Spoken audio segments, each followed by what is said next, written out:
అసలు పులులు ఎన్ని రకాలండి? బెంగాల్ టైగర్ అంటారు కొంతమంది, నల్లమల టైగర్ అంటారు. Right right right sir. అయితే మొత్తానికి ప్రపంచంలో 9 పులి జాతులు. పులి జాతులు అంటే ఉపజాతులు, ఒకటే జాతి ఒకటే కానీ ఉపజాతులు అనమాట. అంటే ఉపజాతికి తేడా ఏంటంటే ఒక ఉపజాతికి ఇంకో ఉపజాతికి అక్కడ ఉన్నటువంటి నైసర్గిక స్వరూపాన్ని బట్టి, అక్కడ ఉన్నటువంటి పరిస్థితులను బట్టి చిన్న చిన్న మార్పులు ఉంటాయి, కానీ జాతి ఒకటే ఉంటుంది. ఇవి 9లో 3 ఆల్రెడీ నశించిపోయాయి. ఇవా 3 ఏంటంటే జావా, అలాగే బాలి, కాస్పియన్ టైగర్స్ అని ఉంటాయి. ఇవి లేవు ఇప్పుడు, పూర్తిగా అంతరించిపోయాయి. కాస్పియన్ అంటే కాస్పియన్ సముద్రం ప్రాంతం. బాలి అండ్ జావా ఇవేంటంటే ఇవి ఐలాండ్స్, ఏది మన ఇండోనేషియాలో, అక్కడ కూడా మొత్తం అంతరించిపోయాయి. ఇక మిగిలినటువంటి కొన్ని ఉన్నాయి అనమాట. దాంట్లో కూడా సైబీరియన్ టైగర్ అంటే సైబీరియా ప్రాంతం, రష్యా ప్రాంతం. మన దగ్గర ఉండేటువంటిది ఏంటంటే royal Bengal tiger. Royal Bengal టైగరే మన ఈవెన్ తెలంగాణలో ఉంది, లేక ఆంధ్రాలో ఉంది, ఇంకా ఇతరత్ర అన్ని దేశంలో ఉన్న పలు ప్రాంతాల్లో ఉన్నటువంటిది అంతా కూడా రాయల్ బెంగాల్ టైగరే. అంటే రాయల్ బెంగాల్ టైగర్ అనేటువంటిది ఒక ఉపజాతి. ప్రపంచంలో ప్రస్తుతం ఉన్నటువంటి 6 ఉపజాతుల్లో ఇది ఒకటి అనమాట. ఓకే. అంటే మీరు ఇప్పుడు 9లో 5 చెప్పారు, ఇంకా 4 అవి అంటే 3 అంతరించిపోయి ఇంకా 6 ఉన్నాయి. 6లో royal Bengal tiger, Siberian tiger, అలాగే ఇండో చైనీస్ ఏరియాలో ఒకటి ఉంటుంది. అంటే నేను మొత్తం వాటి గురించి, అలాగే ఒకటి ఈ లావోస్, కాంబోడియా ఈ ప్రాంతంలో ఉండేటువంటిది ఒకటి ఉంటుంది. ఇలా సుమత్రా, భారతదేశంలో ఉన్నది మాత్రం రాయల్ బెంగాల్ టైగర్. మన దగ్గర ఉండేటువంటిది మాత్రం ఒకటే. కానీ ఒక దగ్గర తెల్ల పులులు కనిపిస్తే మరో దగ్గర కలర్ఫుల్ కనిపిస్తుంది. యాక్చువల్గా ఏంటంటే సార్, కరెక్ట్గా అడిగారు. ఇప్పుడు సహజంగా ఉండేటువంటి పులి ఏంటంటే అది నల్లటి తెల్లటి స్ట్రైప్స్ దానిపైన ఉంటాయి. అయితే దానికి ఉన్నటువంటి వెంట్రుకలు అంటే ఫర్ అంటుంది దాన్ని, FUR ఫర్. ఆ ఫర్ అనేటువంటిది షార్ట్ హెయిర్ అన్నట్టు. ఆ షార్ట్ హెయిర్ యొక్క రంగు ఏంటంటే గోల్డెన్ ఆరెంజ్ రంగు, అంటే లైట్ ఎల్లో మనం అనుకుంటాం, ఎల్లో కొంచెం అలా ఉంటుంది. ఆ ఫర్ మొత్తం వ్యాపించి ఉంటుంది దాని యొక్క చర్మం మీద. అయితే క్రింది వైపు ఏముంది దానికి, యాక్చువల్గా తెలుపు నలుపు గీతలు ఉన్నాయి. నలుపు గీతల దగ్గర మనకు నలుపు కనిపిస్తుంది, తెలుపు గీతల దగ్గర ఈ ఎల్లో డామినేట్ చేసి ఎల్లో కలర్ మనకు కనిపిస్తుంది. అట్లా అనమాట. అంటే దానికి ఉన్నటువంటిది కలర్ ఎల్లో ఫర్ మొత్తం వ్యాపించి ఉంటుంది. అలాగే నలుపు గీతలు, వీటిని ఏమంటారంటే ఈ ఎల్లో రంగులో ఉన్నటువంటి చార, అలాగే నలుపుగా ఉన్నటువంటి చార, వీటిని స్ట్రైప్స్ అంటారు. స్ట్రైప్స్ నేను గతంలో కూడా చెప్పాను ఇది. ఈ స్ట్రైప్స్ ఏంటంటే యూనిక్ అనమాట. ఒక పులికి ఒకే రకంగా ఉంటుంది అది, అంతే. అంటే మనకి ఏ విధంగానైతే ఫింగర్ ప్రింట్ ఎలాగో దానికి అలా. వాటిని ఏం చేస్తామంటే జనరల్గా మేము కెమెరా ట్రాపింగ్ చేస్తారు ఫారెస్ట్ కెమెరా ట్రాప్స్ పెడతారు అడవిలో. పెట్టినప్పుడు అది దాని ముందు నుంచి అది ప్రయాణం చేస్తే, అంటే ఎక్కడైతే అది తిరిగే ప్రాంతం ఉందో అక్కడే పెడతారు. వచ్చినప్పుడు అది ఫోటో తీస్తుంది. ఫోటో తీసి ఎడం వైపు కుడివైపు 2 ఫోటోలు తీస్తుంది అనమాట. తీసినప్పుడు అంటే రైట్ అండ్ లెఫ్ట్ ఫ్లాంక్స్ అంటాం, వాటిని బట్టి దాన్ని రికార్డ్ చేసేస్తారు. అలాంటిది ఇంకా మళ్ళీ ప్రపంచంలో ఆ స్ట్రైప్స్ ఉన్నటువంటిది యూనిక్గా ఇంకెక్కడ ఉండదు, ఇది ఒకటే ఉంటుంది. సో దాన్ని ఆధారం చేసుకొని మేము సెన్సస్ చేస్తాం. ఇప్పుడు టైగర్ సెన్సస్ ఉంటుంది, ఆల్ ఇండియా టైగర్ ఎస్టిమేషన్ అని. అది సంవత్సరం లేక 2 ఏళ్ళు 4 ఏళ్ళు ఇలా కొన్ని ప్రోటోకాల్స్ ఉంటాయి, దాని ప్రకారం చేస్తుంటారు అనమాట. సో ఇలా ఒక స్ట్రైప్ ప్యాటర్న్ వచ్చినటువంటిది ఒక టైగర్ కింద లెక్క. ఓకే. కానీ కొన్ని పులులు తెల్లగా కనిపిస్తాయి. తెల్లగా ఉండడానికి కారణం ఏంటంటే, ఇప్పుడు నేను ఇందాక మీకు చెప్పాను ఈ ఫర్ యొక్క రంగు ఎల్లోయిష్ అన్నాను కదా, ఆ ఎల్లోయిష్ వర్ణదం పిగ్మెంట్ అన్నట్టు. అది ఆ పిగ్మెంట్ కొన్నింటిలో లోపిస్తుంది. మ్యూటేషన్స్ అంటాం, మీరు వినే ఉంటారు. కొన్ని ఉత్పరివర్తనాలని కొన్ని జరుగుతుంటాయి, బయాలజికల్ ఫెనామినా. అది ఆ ఉత్పరివర్తనాల కారణంగా, ఆ మ్యూటేషన్ ఉత్పరివర్తనాల కారణంగా ఆ పిగ్మెంట్ లోపిస్తుంది. దాంట్లో లోపించేసరికి ఏముంటుంది, తెల్లగా కనిపిస్తుంది. ఎందుకంటే లోపించడానికి కారణం ఏంటి? ఇక దానికి ఎన్నో రీజన్స్. అది జన్యుపరమైనటువంటి విషయాలు అవి కొన్ని జరుగుతుంటాయి. అది అంటే జెనెటిక్స్ అదంతా కూడా. సో అట్లా జరిగినప్పుడు ఏమైందంటే, అది కలర్ లేదు కాబట్టి, కలర్లెస్ అంటే ఏంటి, వైట్. సో మొత్తం వైట్ ఫర్ ఉంటుంది దాని మీద. సరే, రెండింటికి అంటే కలర్ ఒకటే చేంజా లేదంటే నైజం కూడా మారుతుంది? ఏ మారదు, ఆ పౌరుషం సేమ్ ఉంటుంది, అంత సేమ్ ఉంటుంది. కానీ ఇక్కడ ఏంటంటే, ఇప్పుడు మనం ఎప్పుడు కూడా సాధారణంగా ఉన్నదానికి కొంచెం భిన్నంగా ఉంటే మనకు ఎక్కువగా ఆకర్షణ చూడాలనిపిస్తుంది. ఇప్పుడు మీరు నెహ్రూ జూ పార్క్ వెళ్ళి చూస్తే అసలు టైగర్ని చూడడం కంటే దీన్ని చూడడానికి జనం ఎక్కువగా చూపెడతారు. అంతేకాకుండా మన దగ్గర ఆ నంబర్ కూడా ఎక్కువగా ఉంది. చాలా ఎక్కువగా ఉంది వాటి నంబర్. అంటే వాటిని బ్రీడింగ్ చేసి వాటి నుండి మళ్ళీ అలాంటి పులులే వచ్చాయన్నమాట. మళ్ళీ వాటిని వేరే ప్రాంతానికి పంపించడం ఇలాంటివి కూడా చేస్తున్నారు. మనకు అందులో మనం వేరే వాళ్ళకు కూడా పంపించగలుగుతున్నాం మన జూ నుండి. పులి ఉత్పత్తి మనం పెరుగుతున్నాం. అంటే ఈ మీరు చెప్పిన ఇందాక తెల్ల టైగర్లకు సంబంధించి. సార్ పులి దానికి సిగ్గు ఎక్కువ అంటారు. అంటే సిగ్గు ఎక్కువ అని కాదు సార్, అదేంటంటే దాని నేచర్ సీక్రెటివ్ యానిమల్. అది చాలా సీక్రెటివ్ యానిమల్ అనమాట మిగతా వాటి అన్నిటితో పోలిస్తే.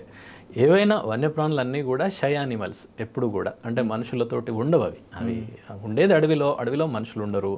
అవి వాటికి సహజమైనటువంటిది.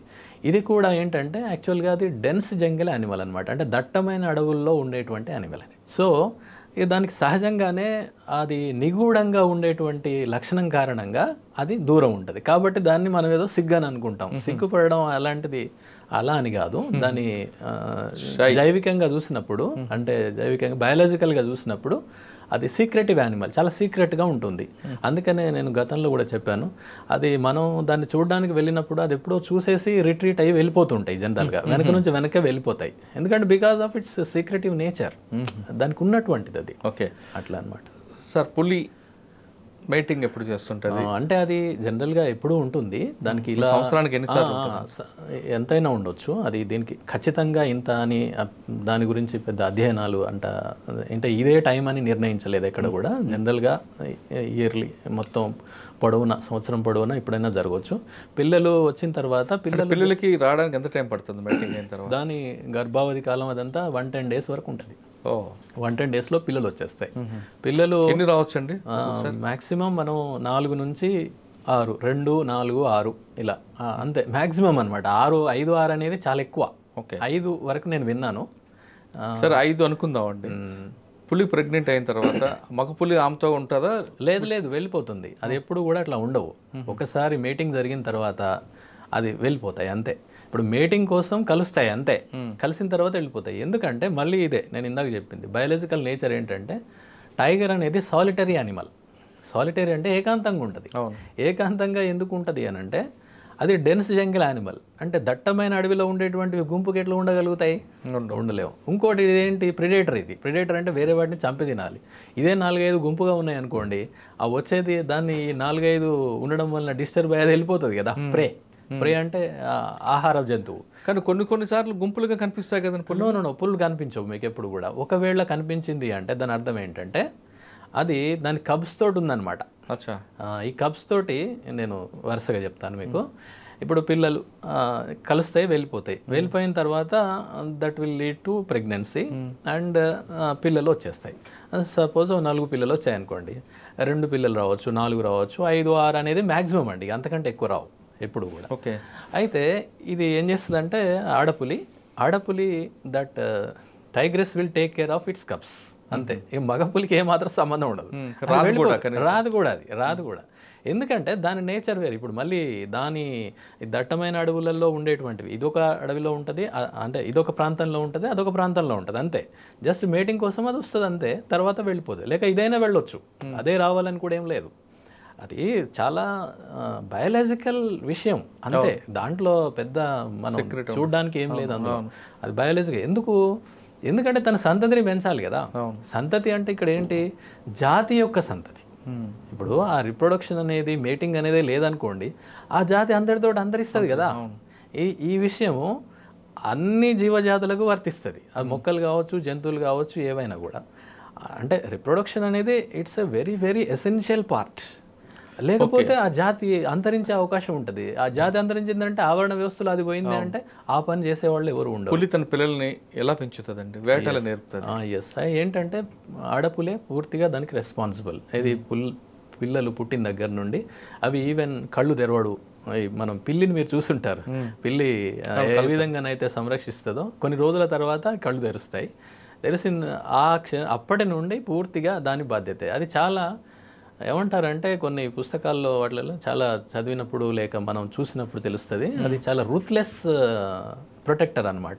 రూత్లెస్ అంటే నిర్దాక్షిణ్యంగా ఉంటుంది అది చాలా. ఏ విధంగా వేరే ఏదైనా యానిమల్ వచ్చిందంటే దాని దగ్గరికి రానివ్వదు. ఈవెన్ వేరే యానిమల్, ఈవెన్ టైగర్ వచ్చినా కూడా దానికి దగ్గరికి రానివ్వదు కప్స్ దగ్గరికి. ఎందుకంటే కప్స్కి ఏమైనా హాని చేయొచ్చు అనే ఉద్దేశంతో ఉంటుంది అనమాట. కళ్ళు తెరవ వరకు పిల్లలు కళ్ళు తెరలేదు అనుకోండి, అంతవరకు మరి వాటి ఫుడ్ పాలిస్తుందా? పాలిస్తుంది. అది కొంతకాలం తర్వాత అవి మాంసం తినేటువంటి పరిస్థితి ఉంటే అది తీసుకొచ్చేసి వాటికి పెడుతుంది అనమాట. లేదంటే కొంచెం పెరిగి పెద్దగా కనుక ఉంటే అవి వాటిని తీసుకెళ్ళడం అంటే ఎలా ఉంటుందంటే అవి ఇవే దాని యొక్క వాసన చూసుకుంటూ వెళ్ళిపోతాయి.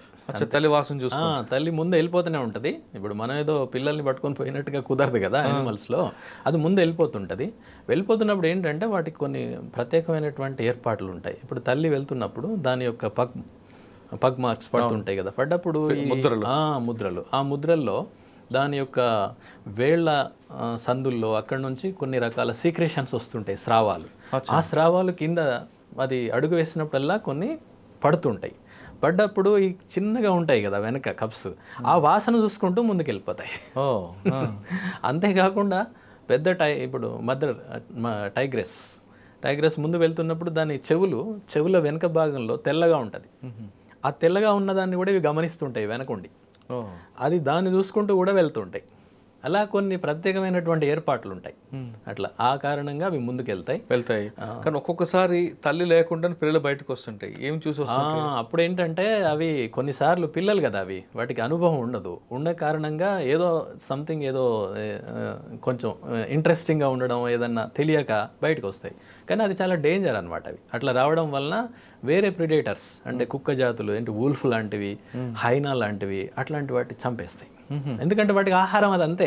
ఇది పులి, ఇది ఇంకేదో ఏముండదు. ఒకవేళ తల్లి వెళ్ళిపోయింది, అవి ఇక్కడే ఉండిపోయినాయి, నిస్సహాయంగా ఉన్నాయి, వాటిని వేరే ప్రిడేటర్స్ కుక్కలు కావచ్చు, హైనా కావచ్చు, ఇలాంటి వాటి కంటపడితే చంపేస్తాయి. జరుగుతుంది. తన పిల్లలకి వేట ఎలా నేర్పుతుందండి? వేట అంటే ఇప్పుడు మనం చూస్తుంటాం సార్, కుక్కలు ఇట్లాంటివి చూస్తుంటాం, చూసారా? కుక్క అలా ఉంటుంది అక్కడ, దాని పిల్లలు అటు ఇటు తిరుగుతుంటాయి, అవి ఒకదానికొకటి ఇట్లా బాక్సింగ్ లాగా చేసుకుంటా ఉంటాయి, చూసారా? జస్ట్ అది that is part of training only. అది ట్రైనింగ్ అంటే న్యాచురల్గా వాటికి అట్లా జరుగుతుంటుంది. ఇది కూడా అంతే. అంతేకాకుండా ఇది వేటాడేటప్పుడు కూడా తీసుకెళ్తుంది. అంటే పెద్ద పెరిగిన తర్వాత ఒక 2 years 3 years అలా అక్కడి వరకు వెళ్ళిన తర్వాత అది వెళ్ళి వాటికి అంటే దాన్ని చంపిన తర్వాత ఆ క్యార్కాస్ ఎట్లా ఓపెన్ చేయడము, అంటే చనిపోయినటువంటి మృతదేహం, దాన్ని ఏం తింటారు ఏంటి అదంతా తెలుస్తూ ఉంటుంది అనమాట. అంటే ఈ టైగ్రెస్ ఏ విధంగానైతే బిహేవ్ చేస్తుంటుందో అవి కూడా వాటిని చూసి నేర్చుకుంటాయి. సార్ ఒక్కసారి వేటకు వెళ్ళినప్పుడు అక్కడ అవతల ఆహారం మిస్ అయింది అనుకోండి, పులికి మీరు మిస్ కావడం అనేది ఎంత ఎక్కువగా ఉంటుందంటే, ఒక టైగర్ మేల్ ఆర్ ఫీమేల్, అది ఏంటంటే వేట విధానం ఎలా ఉంటుందంటే ఇవి పరిగెత్తవు. ఎందుకంటే ఇవి డెన్స్ జంగిల్ యానిమల్ కాబట్టి చాలా హెఫ్టీగా ఉంటాయి, బాగా బరువుగా ఉంటాయి, 200 కిలోలు 300 కిలోలు అలా ఉంటాయి హయ్యెస్ట్. సో అది అంత బరువు ఉన్నటువంటిది ఎలా పరిగెత్తగలుగుతుంది? పరిగెత్తలేదు కాబట్టి అది ఏం చేస్తుందంటే ఒక దగ్గర నక్కి కూర్చొని అంటే ఎక్కడికైతే ఈ వన్యప్రాణులు ఏది ముఖ్యంగా ఈ శాకాహార జంతువులు వస్తాయో ఆ ప్రాంతాల్లో అది ఉంటుంది, కూర్చొని ఉంటుంది. అది రాగానే టక్న దూకి పట్టేస్తుంది. ఒకవేళ దొరకలేదనుకోండి కొంత దూరం ఒక 50 meters 100 meters అంటే ఫ్యూ మీటర్స్ పరిగెత్తిద్ది, అంతకంటే ఎక్కువ అది పరిగెత్తలేదు. అది వెంటనే ఇట్ విల్ కమ్ బ్యాక్ అంతే. ఇలా అంటే అధ్యయనాల్లో తేలిన విషయాలు ఏంటంటే 20 attempts చేస్తే 1-2 సార్లు మాత్రం సక్సెస్ అవుతుంది. అంతే. కానీ కొన్ని పులులు చెట్లు ఎక్కుతాయి కదండి. పులులు ఎక్కవు సార్, జనరల్గా చిరుత పులులు ఎక్కుతాయి.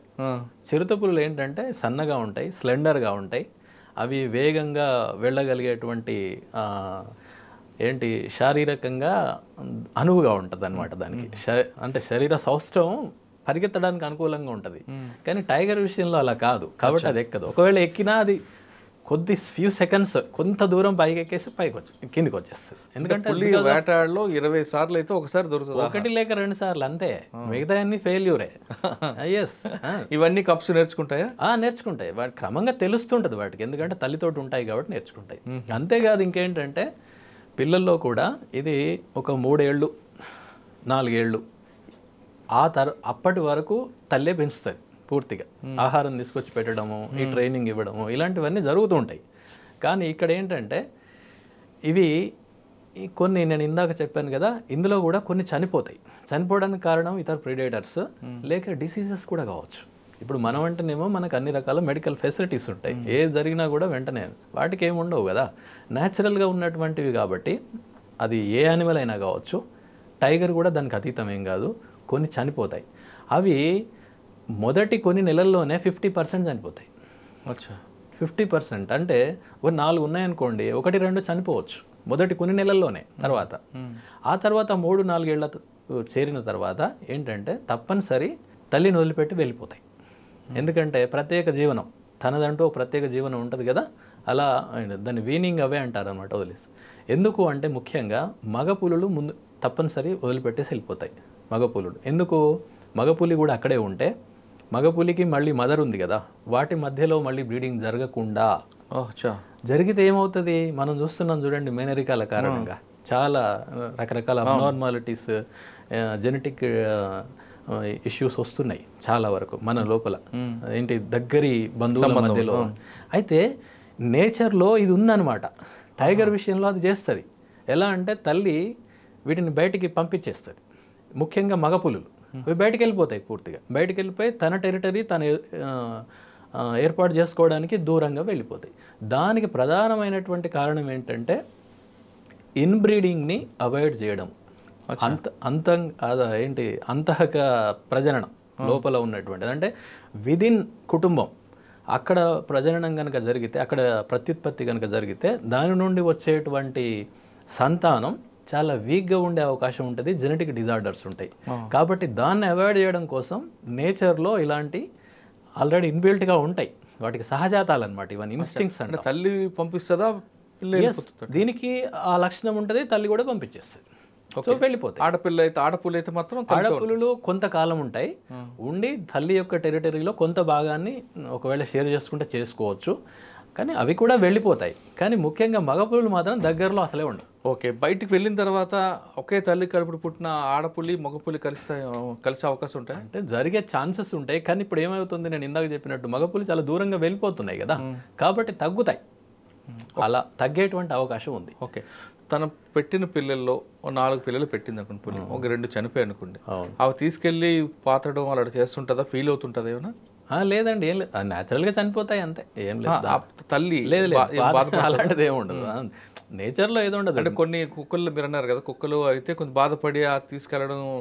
లేదు సార్, ఏవైనా చేయవు, ఏవి కూడా ఏం చేయవు, మనుషులే చేస్తాం అంతే. మనకు ఇక రకరకాల సంస్కృతులు లైక్ విశ్వాసాలు అలాంటి కాకుండా ఫీలింగ్స్ ఉంటాయా? ఏం లేవు, అంటే అట్లా ఉన్నట్టుగానైతే మనం ఎప్పుడు చూడలేదు, చదవలేదు. సార్, పులి పిల్లల్ని ఎవరైనా బయట వాళ్ళు ఎత్తుకుంటే, అంటే జూలో ఉన్నప్పుడు మామూలుగా దొరకదు అనుకోండి, అటువంటి మనుషులు టచ్ చేసిన పిల్లల్ని పులి దగ్గర తీసుకుంటుందా? తీసుకుంటాయి, అట్లేం లేదు. కానీ కొన్ని సందర్భాల్లో కొన్ని వైల్డ్ యానిమల్స్ విషయంలో అబాండన్ చేసిన సందర్భాలు కూడా ఉంటాయి. ఇప్పుడు కొన్ని సందర్భాల్లో కొన్ని దుప్పులు, జింకలు, వాటికి సంబంధించిన పిల్లలు ఒక్కొక్కసారి అది వదిలేసి వెళ్ళిపోవడము ఏదో కారణంగా మనకు దొరుకుతాయి. మళ్ళీ వాటిని కొన్నేమో చేర్చుకుంటాయి, కొన్ని చేర్చుకోవు. సరే, దానికి కారణాలు బహుశా ఇప్పుడు మీరు అన్నట్టు ఏదైనా ఉంటే ఉండొచ్చు అట్లా. కానీ టైగర్ విషయంలో అట్లయితే మీ చూసినట్టు లేదు. సరే, టైగర్ అయింది సార్. నెక్స్ట్ సింహం, లైన్. సార్, అయితే ఇందాక నేను ఒక్కటి యాడ్ చేస్తాను దానికి. ఇక్కడ ఏంటంటే టైగర్ ఒక 50% ఇలా చనిపోయిన ఛాన్స్ ఉంటుంది. తర్వాత ఇంకొకటి ప్రమాదం ఏంటంటే, ఇవి కబ్స్ దూరం వీనవే అయిపోతాయి కదా, అంటే తల్లి నుండి దూరం కావడం అనేది ఉంటుంది కదా, అవి బయటకు వెళ్ళిపోతుంటాయి. అయితే బయటికి వెళ్ళిపోతున్నటువంటి సందర్భంలో అవి కొన్ని కిలోమీటర్లు, కొన్ని 100 కిలోమీటర్లు కూడా ప్రయాణం చేస్తాయి. చేస్తున్నటువంటి క్రమంలో అవి వేరే టైగర్లతోటి కాన్ఫ్రంటేషన్ అంటే ఎదురుపడడం, లేకపోతే ఇతర జనావాసాల్లోకి అనుకోకుండా వెళ్ళడము, లేక ఏదైనా ప్రమాదాలు ఉన్నప్పుడు దానికి లోన్ కావడం జరుగుతుంటుంది. ఎందుకంటే దీనికి ఎక్స్పీరియన్స్ ఉండదు, ఎలా ఎదుర్కోవాలనే ఎక్స్పీరియన్స్ ఉండదు. అట్లా కూడా కనీసం ఒక 20-30% చనిపోతాయి. అలా కూడా చనిపోతాయి. అంటే కబ్స్ 3-4 ఏళ్ళు ఉన్నటువంటివి చనిపోతాయి. అంటే ఈ లెక్కన కనుక మనం చూస్తే దీంట్లో తెలిసిన అధ్యయనాల్లో తెలిసిన విషయం ఏంటంటే, సుమారు ఒక ప్రాంతంలో, ఏదో పెద్ద ప్రాంతంలో మీరు ఒక 10 పిల్లలు పుట్టాయనుకోండి, 10 పిల్లల్లో 1-2 పిల్లల కంటే ఎక్కువ బతుకు, అంతే. 2 పిల్లలు బతికితే చాలా ఎక్కువ అనమాట. అంటే 80% మోర్టాలిటీ ఉంటుంది టైగర్స్లో. ఇలా అన్నమాట.